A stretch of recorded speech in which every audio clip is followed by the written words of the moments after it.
Hey guys, welcome back to Thursday Chi Alpha. I don't have very much in ways of announcements tonight, so as always, get plugged into a small group if you're not in one, and check out our podcast 7 Miles, which is on iTunes and Spotify. But tonight I'm going to kind of wrap up some things in terms of my conversation with you about justice and the character of God. But I have something at the very end to talk about what we're going to do at the next 4 weeks of Chi Alpha on these Thursdays, which is going to be different. And I think it's exciting and really cool to see. So enjoy this time of worship and meeting at Chi Alpha, and then I'll be back with you in just a couple minutes. All right, see you then.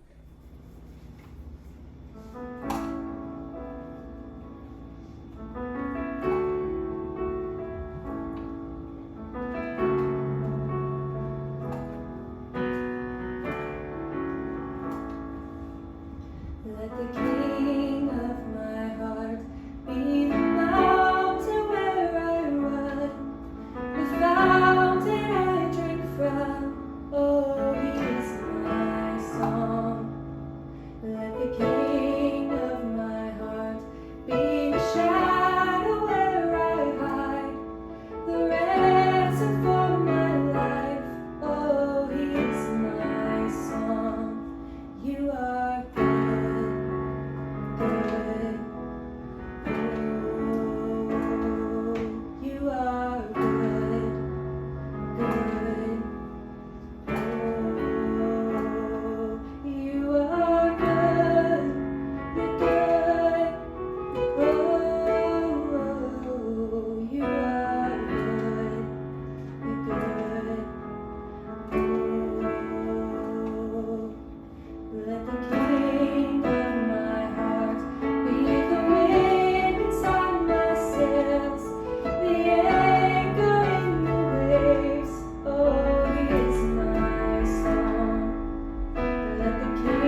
Kai Often. My name is Mercer Martin, and this week we're going to be talking with Mark Heitman.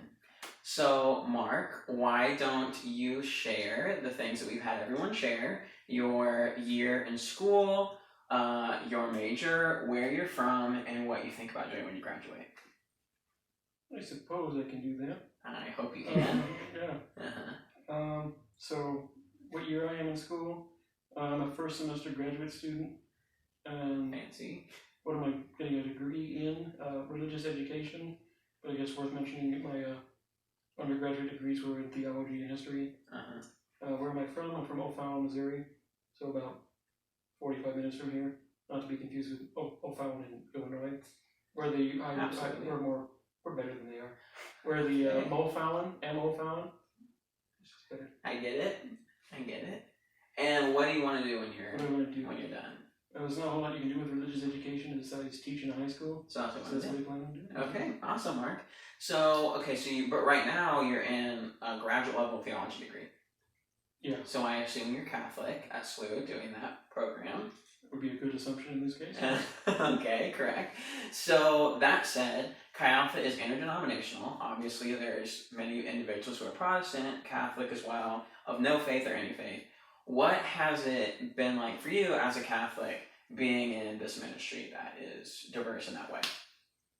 I would say it's been good for, I guess we can use it as interfaith dialogue is what I'm going to say. Like, it's good for knowing like, I'll say it was like good for breaking stereotypes. Mm. Like, for Protestants think this about Catholics, but they meet one and they find out it's not entirely true, works both ways. And just, it's been nice having like theological discussions with people that are very into their own respective denominations. Yeah.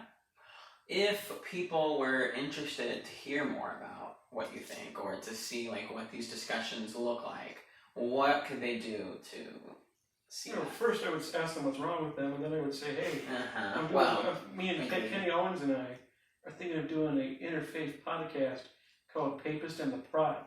It's going to be very interesting. My gosh. We have all of the Papist and what? Papist and the Prot. Like Protestant? Yeah. Okay, what is that going to look like? We don't know. We have all of 0 episodes filmed, but we've been talking about this for a good 5 months now. Uh-huh. But if people are interested, they can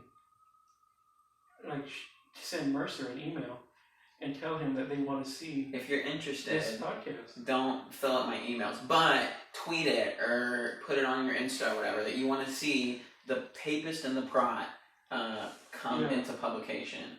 Kenny's number is 314. Never mind. Okay. Wow. Very interesting. Well, I will look forward to seeing that for sure. Is there any? The podcast. Yes, but we want to see a beautiful face, so maybe we can do a video blog. But that's my suggestion. But is there anything else about Chi Alpha that you want to share that's been impactful for you? I would say this is a very intentional Christ-centered community, and people will walk with you through like your daily life and your spiritual life. There's a 2-for-1 special that way. Got it. Yeah. 2-for-1 specials. Those are solid at Wendy's and in the campus ministry. Okay, yeah, campus ministry. So final question, probably the most important question of the night. Let's say that you have you hold the ring of power in your possession, and the only way to save the world is to drop it in a volcano in the land of Mordor. Okay, you need a fellowship to get behind you. Let's say yes. This is the Middle Earth Chi Alpha Christian Fellowship of the Ring, and you get 4 people to come with you. Of course, you're going to pick me because of my extensive Tolkien knowledge. But 3 others, quickly, who 3 do you choose to take with you on this mission to help you, and why? And Chi Alpha, from Chi Alpha.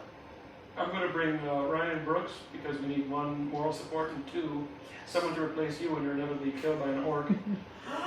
Will not happen. I will be there. I will be the one to, when you guys are fighting with Smeagol, I'll be the one to pull you back up. So I'll be there. But anyways, keep going. Yeah. Then I'm going to bring... Who should I bring? Then I'm going to bring Ryan Gaines, Okay. because he's got a dog, and dogs can smell things. Uh-huh. And it can smell any bad things that are coming to get us. Like a golem. And then like a golem. Uh-huh. And then we can all run away, Uh-huh. because none of us can fight. The next one, the last one, number 3. Look at number 3, baby. We need a female on Need a this. female? Female. Well, I guess we could bring a Catherine Gale, Okay. because I think she likes Lord of the Rings. Alright. And good to have Let's talk with Catherine. good someone who knows what they're talking about. Alright. Well, there's our Middle Earth Chi Alpha Christian Fellowship of the Ring. Yeah. I look forward to going to more with you and saving the world. Alright, everyone. This is Mark. Meet a Chi Alpha. We'll see you for next week's segment. Delicious. Hey guys, so back in the spring when I decided to do this message on justice, it became something I wanted to talk about for 2 reasons. Number one, because it was a national conversation about this idea of justice, but then number 2, a lot of it was birthed out of this idea that everywhere I looked in Scripture, I saw conversations or at least issues of justice that were being presented. And so I felt like it was necessary to kind of explore the depths of this conversation or this topic throughout Scripture. And so when I looked into it, I started to recognize that it was everywhere. This idea of biblical justice is everywhere. And so we can't really get, this is the hard thing, is we can't really get to every scenario and every situation to talk about all the different instances and applications and qualities of justice throughout Scripture. We kind of have to do it from a really broad context. And so the primary context that we're working out of is Micah 6:8, because I feel like it, in such a short passage, it compacts together a lot of qualities that bring about the idea of biblical justice. And if you remember Micah 6:8, it just simply says that what is expected of you, God knows what is expected of you, and it is to do justice, to love mercy, and to walk humbly with God. Those are the 3 things that it really highlights as to what God says is good. And so what are those 3 things? And I just want to really quickly recap what those are, just going in descending order, remembering that at the heartbeat of a lot of justice in the Bible is really to see each other and made in the image of God. That is a core attribute of biblical justice. We're going to talk about justice and mercy, and then walking humbly with God quickly. And then I'm going to talk to you about how we're going to apply that in these messages for the next 4 weeks. So let's talk about justice, because it's really important to come back to the idea of what the definition of justice really is. If you remember, I quoted this passage or this paragraph from a book by Timothy Keller called Generous Justice on the word that's used for justice in Scripture. It's used over 200 times in the Old Testament. And there's a word that's used for justice, and Tim Keller does a great job of kind of detailing out what those things apply to regarding biblical justice. And that word for justice both means to equitably punish people for the things that they've done wrong, to hold them accountable, which is what we all expect justice to do, but also on top of that is a sense in which justice applies to those moments where you need to give to someone what is rightfully theirs. That to withhold something that is rightfully due to somebody else is also a means of injustice. And both of those qualities are found within Scripture. And as I was reading in my devotional time this morning, Jeremiah 21 and 22, and in case you don't, the idea of a devotional life is something that we talk about a lot in Chi Alpha. In case that's foreign to you or you haven't really heard about it, what we mean by that is simply a moment every single day where you give God some time, whether in worship, prayer, reading Scripture. Those 3 things are oftentimes at the core of what it looks like to engage with God on a daily basis. And the reason why we have these devotional lives, we set aside this time for God every day, is because Scripture says that we are to lay our lives down before God and renew our mind so that we will be able to test and approve what the perfect will of God is moving forward in our life. In other words, we are to take on the mind of Christ so that we can see and hear and have a correct attitude in all things moving forward in our life. So as I'm reading Jeremiah 21 and 22 this morning, I feel like I saw both attributes of justice being played out in these 2 chapters. In order to understand it, give me 1 minute to explain where we are in the story of God and the Israelites. God and the Israelites have set up a covenant to be in a relationship with each other, and it largely began out of the Exodus. Part of it began way before that, but a huge moment in the story of the Israelites and their relationship with God happened through the Exodus. And the Exodus, if you don't remember the story, was Moses, a Jewish person who had been raised as an Egyptian, comes to Pharaoh and says, "You need to let my people go." God says to let my people go because they are no longer should be serving as slaves under your hand. And the gods of the Egyptians and God of the Israelites went to battle, and the God of the Israelites won. And he delivered his people out of Egypt and into their own land, which would become the nation of Israel. And he gives them this land as an inheritance of this newly formed relationship he has with them as a people, as a nation. And one of the things that he does when he gives them this new land that was not originally theirs, he gives them this new land, is not just the inheritance of these people getting a new place of their own, but also the enactment of judgment upon the people who were already there. And he says in Deuteronomy 6-9 that he is giving them this land not because they are righteous or good or deserving, but because God is gracious and merciful. And that at the same time, the people in the land that they would run into on the process of taking over the land, that these people, there was a sense of justice that needed to be done because they had done such horrible things. They had even sacrificed their kids in altars to unknown gods, to these foreign gods, these idols. And God said, someone has to hold them to account for the things that they've done, and I'm going to do that through you. Now that makes a lot of people feel uncomfortable, but that was explicitly what God said he was doing. He was both blessing the Israelites and bringing justice upon these people who had just kind of built up an enormous amount of sin in their life, and they needed to be held to account for that. And so when we move all the way forward to the life of Jeremiah, God says to Jeremiah that basically he is to be a prophet that is going to prepare the people for their own exile. That the very people who have been brought into this land are now going to be removed from the land because they had broken the covenant with God, and they had started to do the very things that the previous people had done that made God so upset in the first place. That the Israelites all of a sudden start sacrificing their sons and daughters to these foreign gods that they had no relationship with, they did not know, but they were the gods of the people who were there before them. And so in the same way that God was bringing judgment and justice to the people who had done wrong before the Israelites got there, he was now doing to the Israelites, even though he had a special relationship to them. In other words, God's justice flowed exactly the same way to the Israelites as it flowed to every single nation on the earth. And so Jeremiah in chapter 21 and 22 speaks of Nebuchadnezzar, this foreign king in Babylon, coming and almost kind of removing the Israelites in the same way that Moses comes in and delivers the people out of Israel or out of Egypt. Nebuchadnezzar is going to come in and take them out of their land and into exile. God is applying justice equitably, based on the sin and accountability that people have built up over time. At the same time that we see that side of justice in Scripture, we also see that the very fruit of the injustices of the people are actually results of them not doing what they're supposed to do, or in other words, them not enacting justice towards one another.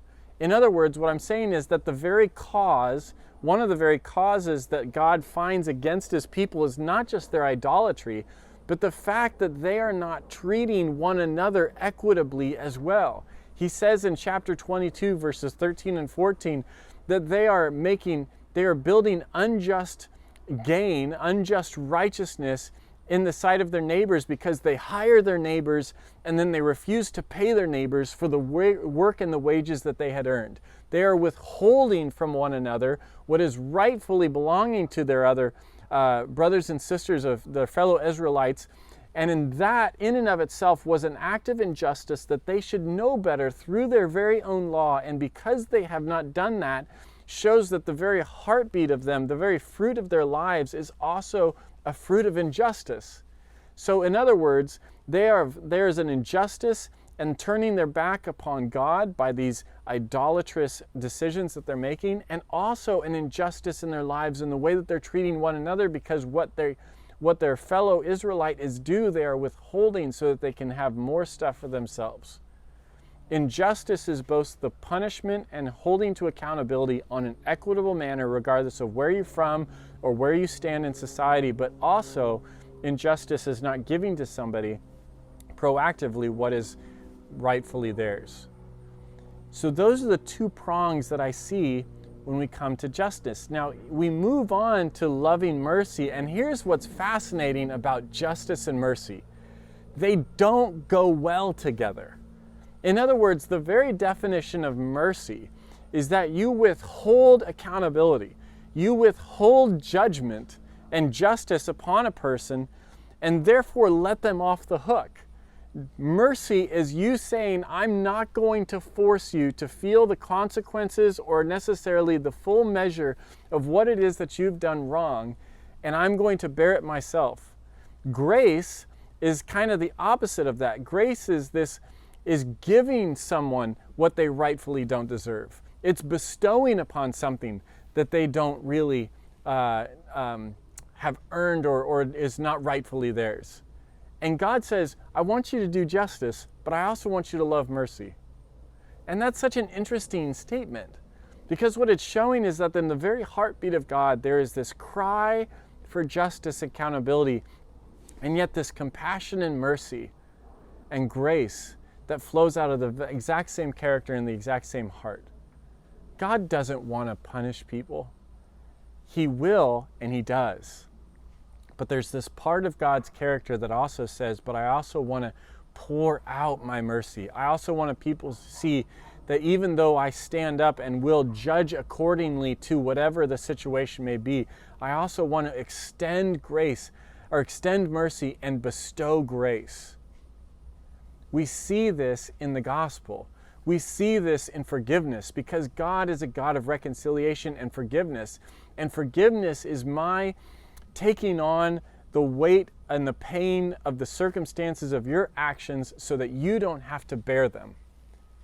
Bitterness is this thing that grows up inside of us when we constantly want everybody to pay for everything they've ever done to us, and we become bitter and we become hardened. But forgiveness is this weakening of the bitterness that can build up in our life by saying, you know what, even though you've done me wrong, I will absorb that pain, I will absorb that consequence and let you off the hook out of love, out of mercy, out of grace.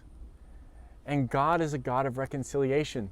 So when we come to Jesus, we come to the cross, what we see in Jesus and the cross is both an act of justice, because everything that I've ever done against another person, every sin I've ever committed against another person, every sin that I've ever committed against God no longer rests upon my shoulders, but rests upon His.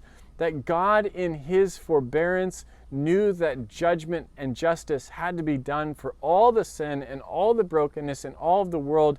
And instead of making us bear the weight on our own shoulders, He had made a way for it to rest upon the shoulders of Jesus, so that through Christ we might experience both mercy, the withholding of the consequences of our own sin and decisions, and also experiencing the grace of God, which is His giving to us what we do not deserve.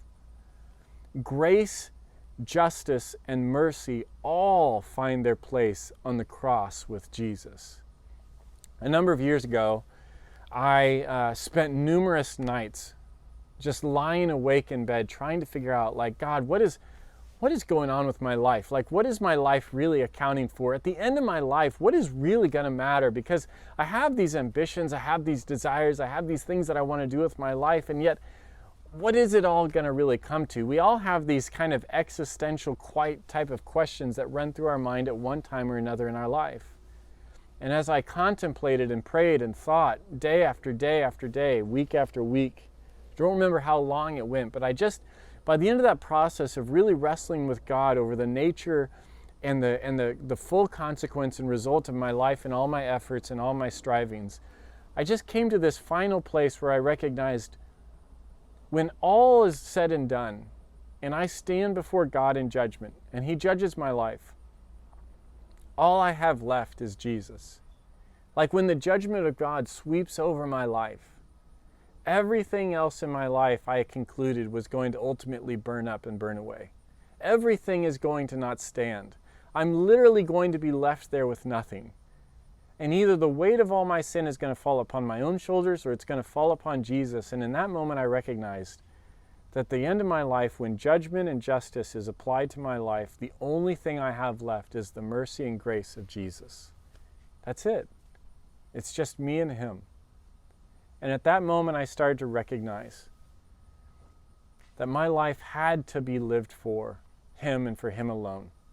That everything else is meaningless, everything else is empty, everything else is just life under the sun, as the author of Ecclesiastes puts it. Justice and mercy don't naturally flow within each other. They coexist in a really awkward kind of a way. And yet in the very heartbeat of God we find both. In John chapter 1 it says that Jesus is completely full of both love and grace, justice and grace. He is full to the brim of this quality that calls us to account, and yet at the same time bestows upon us what we do not deserve. And so because it is with Christ that we are allowed to humbly walk before God. You know, when you ever do anything with humility, it's always from a posture of learning. It's always from a posture of recognizing that someone is better than yourself. Humility is something that every single person needs. Humility is the ability, as Paul puts it in Philippians chapter 2, for you to consider other people more important than yourselves.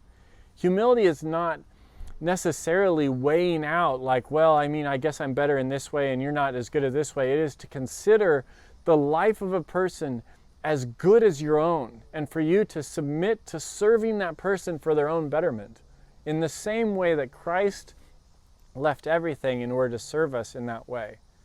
To humbly know God, to humbly walk with God, means that you don't walk with Him eye to eye as though somehow your opinions and your thoughts are better than His opinions and His thoughts. It's to humbly accept and recognize that it is His ways and His thoughts and His love and His mercy and His grace that is better than our own, and that we have far more to glean from God than He could ever glean from us. To walk humbly with God is to experience the very life of God inside of us. So that's how I see that passage in Micah 6:8. That's how I come to the idea of understanding justice in the character of God. That is the starting blocks, if you will, of, I think, understanding biblical justice and how it is applied. But let's talk about how it's going to apply. Because for the next 4 weeks, I want to do something different. For the next 4 weeks, I'm going to interview 4 different people with 4 different kinds of stories to apply biblical justice in what it is that they understand through their life, and how God has used both the understanding of who God is and the understanding of justice, and how it is applied in their life and through their life. So next week I'm going to interview my friend Reveiw.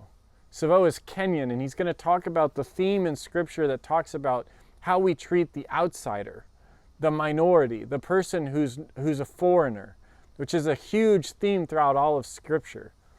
He is Kenyan, he is a man after God's own heart, and he has some really interesting ideas of what it looks like to really love God through the eyes of the foreigner, through the eyes of the person who is on the outside, how we welcome people in, how we make sure that we have room for people who typically don't have as loud of voices maybe we do, whatever position you might find yourself in. The second week, so 2 weeks from tonight, I'm going to interview a guy named Brent. And Brent was adopted as an orphan, and he just has this fascinating story about how when he turned 30, he he decided that he wanted his birthday present to be a fundraiser for people, for other people. And so he created this thing called 30 for Freedom. And he decided that he was going to run 30 miles on his 30th birthday to try to help stop sex trafficking. And so one person gave him some money, and before you know it, 5 years later, that single decision has turned into a multi-city running program or race program where every year there are 30 for Freedom races that he oversees. And I think he's come close to raising $1 million for sex trafficking. Not for sex trafficking, to prevent sex trafficking.